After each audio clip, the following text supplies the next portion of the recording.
আপনার প্রিয়জন কি মোবাইল, মাদক, জুয়া বা অন্য কোনো খারাপ অভ্যাসে আসক্ত? সে কি লেখাপড়ায় অমনোযোগী? সে কি কোনো কাজে মন বসাতে পারে না?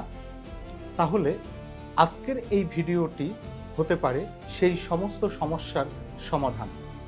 প্রিয় দর্শক, ইনফিনিটি বাংলার নিয়মিত আয়োজন সমস্যা ও সমাধান এই অনুষ্ঠান থেকে আপনাদেরকে সাদর আমন্ত্রণ জানাচ্ছি। আমি রুহুল আমিন। আজকে আমরা আলোচনা করব একটি গুরুত্বপূর্ণ হরমোন নিয়ে, যা বদলে দিতে পারে জীবন। তাই ভিডিওটি না টেনে পুরোটা দেখুন। ডোপামিনের ফাঁদ, কেন আমরা আসক্ত হচ্ছি? মানুষের জীবন আজ আগের যে কোনো সময়ের চেয়ে অনেক বেশি প্রযুক্তি নির্ভর। হাতে স্মার্টফোন, চোখে শর্ট ভিডিও আর মস্তিষ্কে অবিরাম উত্তেজনা। কখনো কি ভেবে দেখেছেন কেন আমরা অবিরাম মোবাইল স্ক্রল করি? কেন জুয়া বা মাদকের মতো নেশা আমরা ছাড়তে পারি না? কেন দিন দিন বিষণ্ণতা, মানসিক অবসাদ আর কাজে অমনোযোগ? এর পেছনে একটি বড় কারণ হলো ডোপামিন। আজকে আমরা জানব ডোপামিন কি, এটি কিভাবে আমাদের মস্তিষ্ককে নিয়ন্ত্রণ করে এবং কেন আধুনিক পৃথিবী মানুষকে ধীরে ধীরে আসক্তি ও মানসিকভাবে দুর্বল করে ফেলছে। ডোপামিন হলো মস্তিষ্কের একটি রাসায়নিক বার্তাবাহক। এটি আমাদের আনন্দ, প্রেরণা, আগ্রহ এবং পুরস্কার অনুভূতির সঙ্গে জড়িত। সহজ ভাষায় বলতে গেলে, যখন আমরা এমন কিছু করি যেটা আমাদের ভালো লাগে, তখন মস্তিষ্ক ডোপামিন নিঃসরণ করে, আর তখনই আমরা আনন্দ অনুভব করি। যেমন সুস্বাদু খাবার খাওয়া, প্রিয় মানুষের সাথে কথা বলা, কোনো লক্ষ্য অর্জন করা বা প্রশংসা পাওয়া। এসব কাজের পরে মস্তিষ্ক বলে, এটা ভালো লেগেছে, আবার করো। এভাবেই ডোপামিন আমাদের আচরণকে প্রভাবিত করে। সমস্যা কোথায় তৈরি হয়?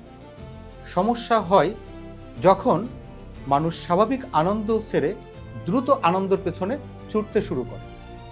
একসময় মানুষ আনন্দ পেত বই পড়ে, পরিবারে সময় কাটিয়ে, বন্ধুদের সাথে আড্ডা দিয়ে, প্রকৃতির মাঝে হাঁটাহাঁটি করে।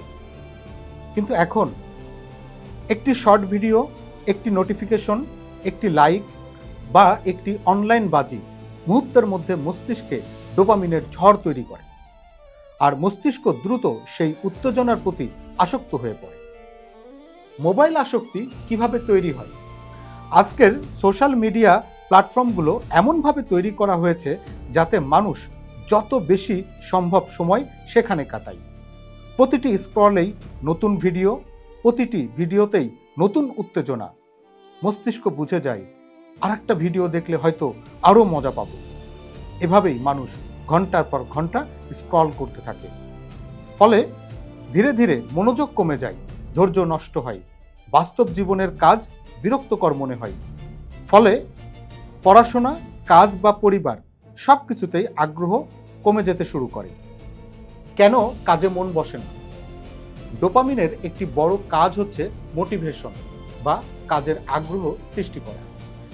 কিন্তু যখন মস্তিষ্ক সবসময় দ্রুত উত্তেজনায় অভ্যস্ত হয়ে যায়, তখন ধীর ও পরিশ্রমের কাজগুলো আর ভালো লাগে না। যেমন বই পড়া, দীর্ঘ সময় পড়াশোনা, অফিসের কাজ, ইবাদত বা কোনো দক্ষতা শেখা।